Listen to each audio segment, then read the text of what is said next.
Good day, everyone. Okay, for this session, we will talk about coaching sessions as learning opportunities. So, when we hear the word coaching, we might immediately think of correcting someone's mistakes or improving their performance. But coaching is actually more than that, no? A coaching session is also an opportunity for learning.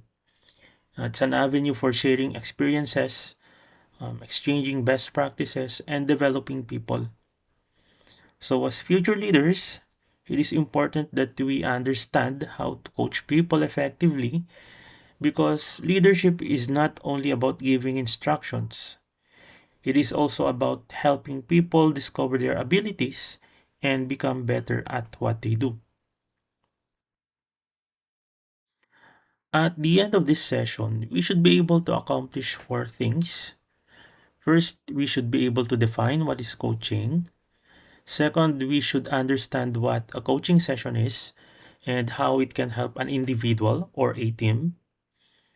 Third, we will understand the important steps of the coaching cycle, particularly the grow model. And finally, we will identify the benefits of coaching sessions. So, let us try to connect these concepts to our own experiences as students, as employees, or future leaders along the way as we go on with the discussion. So, in an organization where leadership is a priority, coaching sessions naturally become part of the culture. So, kung seryoso ang isang organization sa development ng kanilang mga tao and future leaders, it's not enough na magbigay lang ng instructions. Okay? Kailangan din may regular opportunities for coaching and learning. Coaching sessions provide a safe environment where people can share best practices, brainstorm solutions, and reflect on their experiences. For example, if an employee is struggling with a particular task, instead of simply saying, "You are doing it wrong," a coach can ask questions that help the employee understand what went wrong and discover how to improve. So, coaching is not simply about fixing mistakes, it is also about personal and professional growth. Now, what exactly is coaching?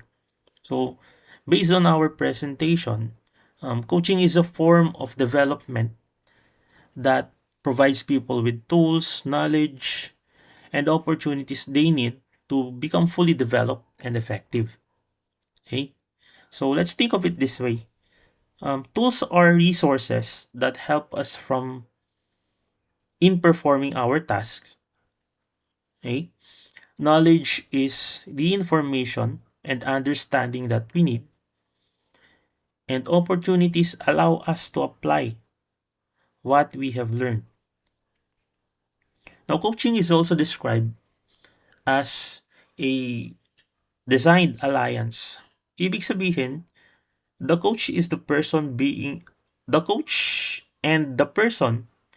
being coached work together with a common purpose. It is to help the individual become their best self and use their talents in the best possible way. So, for example, an employee may already have good technical skills, but siguro they lack confidence. Now, through coaching, the leader can help that employee recognize their strengths and find opportunities to use them. Another important idea is that coaching should be an egoless process. Now, what does egoless mean? Okay?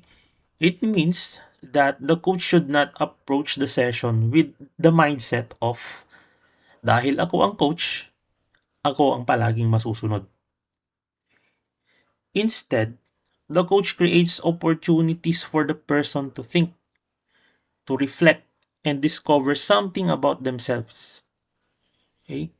These are called um, coachable moments. For example, instead of immediately telling the employee, your approach is wrong, instead, we can ask, what do you think happened? Diba? What could you have done differently? This encourages a shift in thinking and behavior. Okay? And coaching is also considered a professional discipline kasi it can improve performance, action, creativity, momentum, and transformation. So coaching is not simply talking to someone. It is a structured way of helping people improve. Now, what is a coaching session? A coaching session is a process that enables people to become successful, particularly in environments such as the BPO industry, where performance is very important. And one of the important principles here is positivity. So when we coach someone, we should avoid immediately judging or attacking the person. Instead of saying, you always make mistakes, we can say, let's look at what happened and identify how we can improve it. Okay? The second approach creates a safer environment. Kapag kasi kapag hindi natatakot ang employee na ma-judge, mas magiging open siya sa feedback, sa questions, sa suggestions. And as a result, coaching can improve both individual performance and team performance.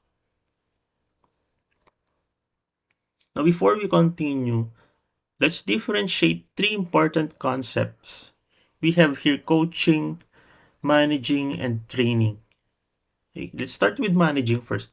Um, Managing means making sure people do what they already know and are expected to do. Okay? Training naman, ibig sabihin na to, it's teaching people something that they do not know yet. While coaching, it's different because it helps people identify existing skills and yung capabilities nila and use those abilities effectively. Like for example, if an employee doesn't know how to use a software application, ang kailangan niya is training. If the employees already know how to use the software but are not following the required processes, that may be a management concern. Diba? But if the employee has the skills but is struggling to perform at their best, coaching may be appropriate. Okay?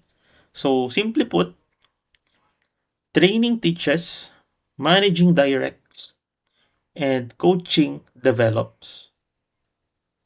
So, yun. Now, let's proceed to the GROW model. This is one of the coaching approaches discussed in this session. So, GROW stands for goal, reality, options, and will. Okay? Think of it as a simple journey toward improvement. So first, um, we identify our goal. Okay? What do we want to achieve? Second, we look at our reality. Where are we right now? And what challenges are we facing? Third, we explore our options. What possible actions or solutions can help us reach our goal? And finally, will. What are we actually willing to do? And when will we do it? Right? For example, if an employee wants to improve their performance, The coach can use these four steps to help them identify their target, use it to understand current performances, um, explore possible solutions, and commit to a specific action. The important thing about this model, this grow model, is that the coach guides the conversation through questions. Okay? While the person being coached is encouraged to think, decide, and of course, take ownership of the solution. So in simple terms, ang grow is like from knowing what you want to actually doing something about it. That's the grow model. Now let's look at this. Now this slide is interesting kasi it is the comparison between the Socratic method and the sarcastic method, no? So the Socratic method focuses on asking questions.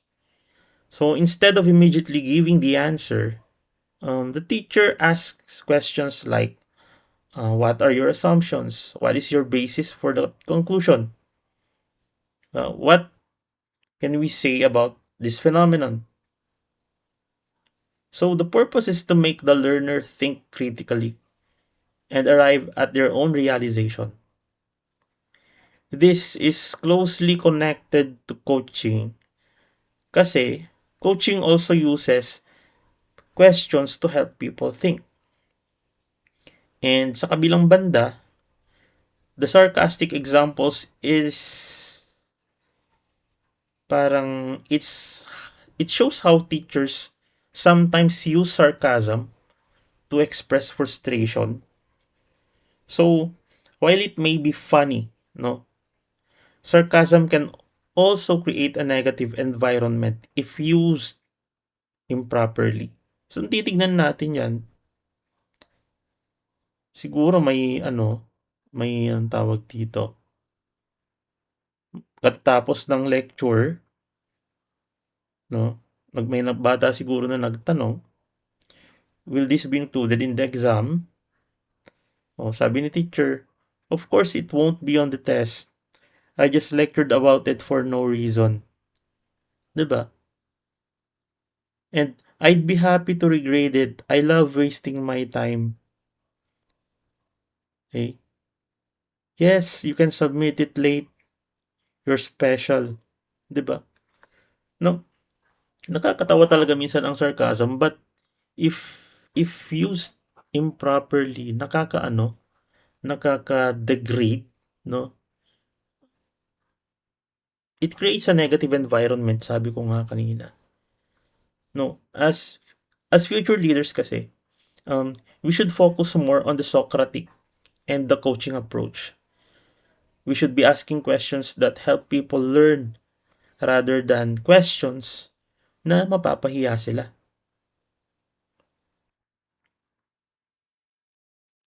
Now, the first step in the grow model is goal.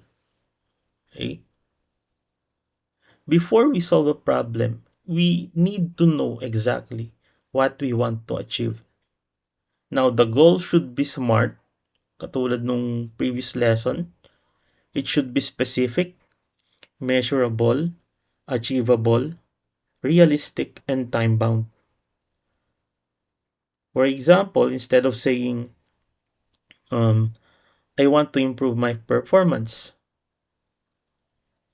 we can make it more specific. Like we say, um, I want to increase my technical knowledge score from 78% to 85% by the end of the month. Now we have a clear target. Okay? A good coach helps the person clarify what success actually looks like. And to establish a clear goal, the coach needs to ask effective questions. For example, how will you know that you have achieved the goal? So this question forces the person to identify a measurable indicator of success. Okay? Another question is, how will you know the problem is solved? For example, if the problem is poor customer satisfaction, the person might say, I will know the problem is solved because my CSAT reaches 95% and customer complaints decreased. Now we can also ask, why is this goal important to you? Okay? This is important because goal becomes more powerful when the person understands its value. So goal setting is not just about choosing a target. It is about making sure that the target is clear, it is measurable, it's realistic, and of course, it's personally meaningful.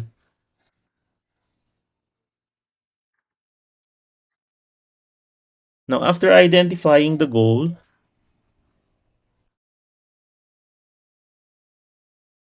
the next step is reality. Okay? Reality means looking honestly at the person's current situation. Okay?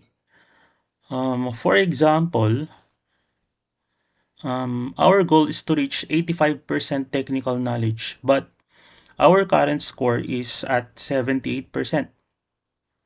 Okay? The 85% is our destination, while the 78% is our starting point. Now, the gap between the two gives us something to work on. Okay? The coach should avoid making assumptions. So instead, the coach asks questions to understand what is actually happening. Okay? This step is important because we cannot create an effective plan if we don't understand our current situation.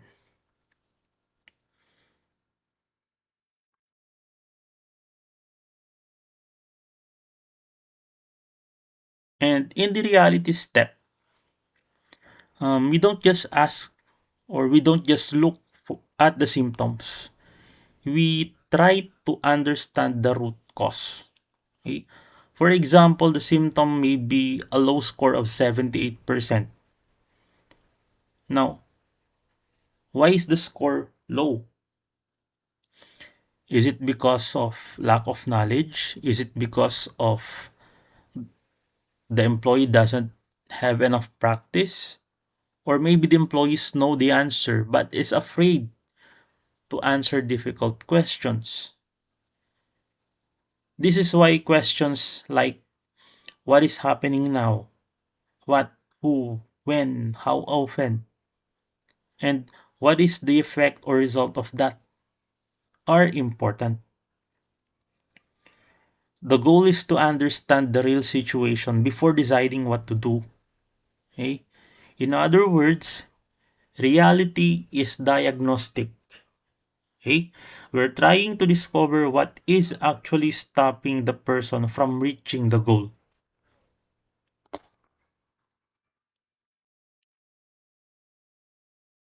Once we understand the goal and the current reality, we move to options. Okay? This is the brainstorming stage. The coach encourages the person to think of different possible actions. So we don't immediately settle for the first solution. So instead, we ask, what else could you do? What if this limitation was removed? What are the benefits and disadvantages of each option? Okay? So the purpose is to create multiple possibilities. For example, if an employee wants to improve their technical score, possible solutions might include reviewing the training materials, asking a colleague for assistance, practicing sample questions, attending additional training, or working with a mentor. Okay? Having several options also give us contingency plans. Okay?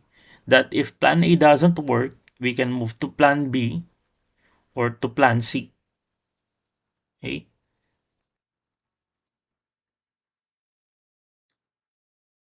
Having many options is good, okay? But we also need to evaluate them. And for every option, we should consider the benefits, the downsides, the effort, the cost, the time, and possible results. Okay. Example, suppose one option is to attend additional training. Okay. Attend additional training. The benefit is additional knowledge, of course, but the downside might be the time required. Or another option could be self-study. It may be more flexible, but it may require greater discipline. So the coach should help the individual compare these options and determine which one is most appropriate. The important thing is that the person being coached participates in the decision.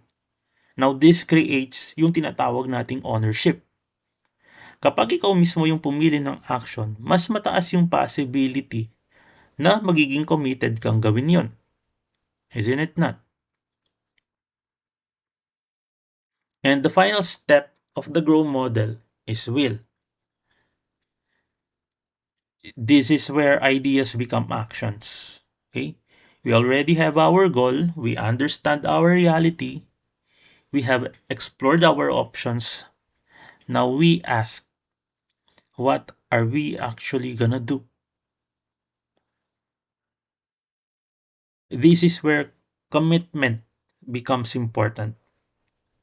For example, um, I will review for 30 minutes every day starting tomorrow at 7 p.m. That is much stronger than simply saying, I will study more. Okay? The will step, okay, should identify what will be done, when it will be done, and how committed the person is. Without commitment, everything we discussed in the previous steps will remain just ideas. Okay? The questions on this slide can somehow help turn the selected option into a concrete action plan. Okay? So we can ask, what will you do now and when? Okay? What could stop you from moving forward? What will, how will you overcome that? Will this address your goal? Diba? So these questions make the plan more realistic. For example, if the person says, I will study every night, we can ask, what if you get home late? What will you do if you are too tired? Okay? So this allows the person to create contingency plans. So we can also ask about commitment using a scale from 1 to 10. If the person's commitment is only about 5 out of 10, perhaps siguro we need to go back to the options step and find a better or more realistic action.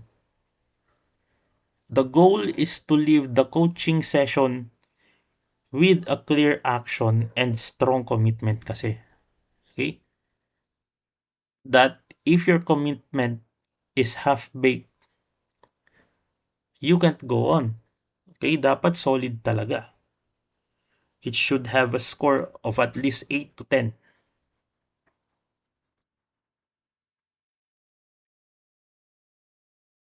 Now, this is the coaching matrix na pwede nang tulungan yung mga leaders to determine what kind of approach they should use based on two factors, yung skill and will. And we're gonna try to match itong quadrant natin on the left and the quadrant dito sa right. Okay. So let's try to look at them. Now, first, dito tayo. Okay? The person with low skill or low will and low skill. Okay? Parehas na mababa. So these people need clear instructions and close supervision kasi they lack both skill and motivation. So kailangan they are closely monitored. Okay? So kailangan ng mga yan ay direction. Okay? They need to be directed. Second, high skill, low will, or low will, high skill. Yan. These people need motivation. Okay? Alam nila yung gagawin nila, pero kulang ng motivation. Okay? So, the leader needs to understand the reason behind their low commitment and help restore yung motivation nila. Third is high will, low skill. Yan. Mataas yung willingness niya pero mababa talaga yung level ng skill. Now, these people are motivated and are willing to learn. Pero, kulang sila ng training, ng feedback, and guidance. Kaya, yun ang ibibigay ng leader sa kanila. Okay? Kaya ipapadala nila sa training. They regularly give them feedbacks. And of course, they will regularly guide them. Okay? Kailangan nila ng guidance. Okay? Now, high will, high skill. Yan. Kumbaga, these people have everything that it takes or that is needed in the workplace. Okay? They are highly capable and motivated people. Okay? Andun na lahat. But instead of constantly supervising them, ang kailangan nila is for the leader to give them autonomy and opportunities to lead. So they need empowerment. Okay? Give them the chance, no, na maging independent. Give them the chance na mag-lead. In that way, they'd be empowered. Now, as a coach, no, before deciding kung paano yung approach mo or how you're gonna coach someone, ask na if does this person have the skill or does this person have the will? Okay? I-gauge natin doon. Okay? Now, the answers will help us decide whether to direct, to guide, to motivate, or to empower the person. Okay? So, yun yung unang tanungin muna natin. Now, evaluate natin kung nasan sila dito. Then, yun yung magde-decide kung paano natin sila i-coach. Now, let's look at the benefits of coaching sessions. Okay? Now, according to this slide, coaching can help employees perform better. Okay? Especially when they are coached positively rather than constantly being evaluated or rated. Okay? There is an important difference kasi between evaluation and development. No? Na if employees always feel na they are being judged, they may become defensive or afraid of making mistakes. Okay? But when coaching focuses on development, okay, employees are more likely to accept feedback and possibly improve. Diba? And coaching can also provide employees with a more positive outlook. Okay? This can be particularly helpful for those reserved or reluctant employees who may not immediately express yung mga ideas nila or concerns nila.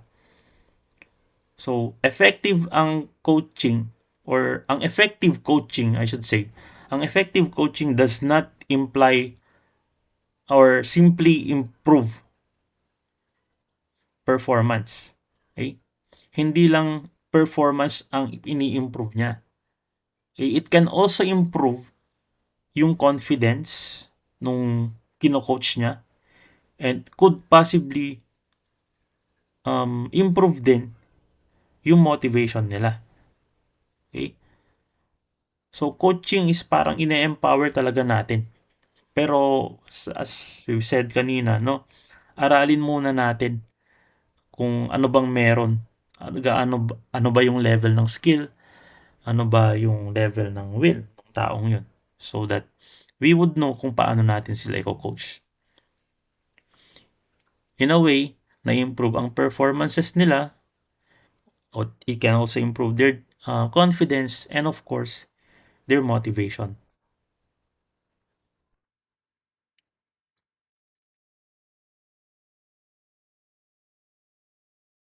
Yan. Ito, another benefit of coaching sessions, it can also promote career self-reliance. Okay? The goal is not to make employees dependent, no, on their manager for every decision. Pero instead, yung coaching, tinutulungan niya yung mga tao to identify their own problems, create their own solutions, and make decisions, and then take responsibility for their own development. Okay? Coaching also promotes creativity, performance, and action across the organization. Okay? When people are encouraged to think for themselves, they become more proactive.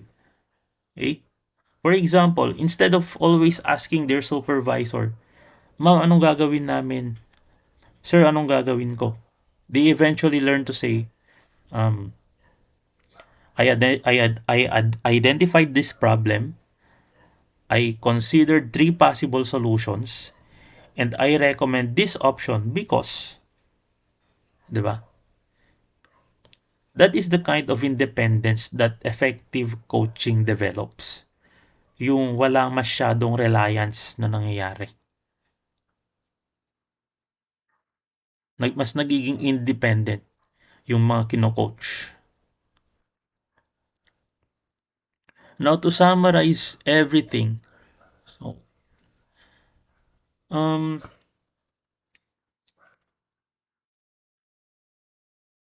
coaching, it's an important leadership skill, no? And you guys, as future leaders, you should understand that leadership is not simply about giving orders or monitoring people.